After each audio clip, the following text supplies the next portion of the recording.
সামনে হলি তো, কোথায় যাবি? না, যাবো না এবারে আর কোথাও, ভালো লাগছে না। তুই কোথাও যাবি নাকি? আমাকে ভুলে গেছে বুঝলি তো। আর ওই মিথ্যে রং আমার সত্যি কথা বলতে আর আমার কাজের না। আজ অন্য কারোর জন্য, আমার জন্য না। আমার কোথায় সে, কোথায় আমি, একটু তফাৎ আছে তো।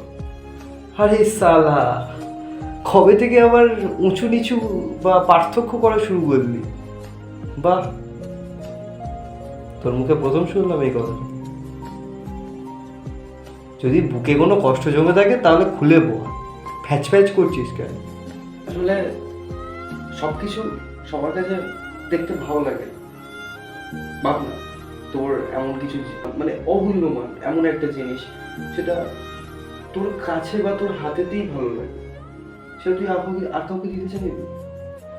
হ্যাঁ, এবারে যদি কেউ তোর কাছ থেকে কেড়ে নেয়, বা যদি সে নিজে নিজে হারিয়ে যায়, এখানে আমার বা তোর তো কিছু করার নেই। আছে কিছু করার? থাকলে বল, তাহলে আমিও শুনি। আমার ছিল না, তোর তাহলে কি করে করার থাকবে বল? আর সব থেকে বড় কথা, মানুষ এখন অহংকারী হয়ে গেছে, মানে প্রচন্ড অহংকারী হয়ে গেছে। জানি না কি নিয়ে এসেছে ঘোড়ার ডিম পৃথিবীতে, তাও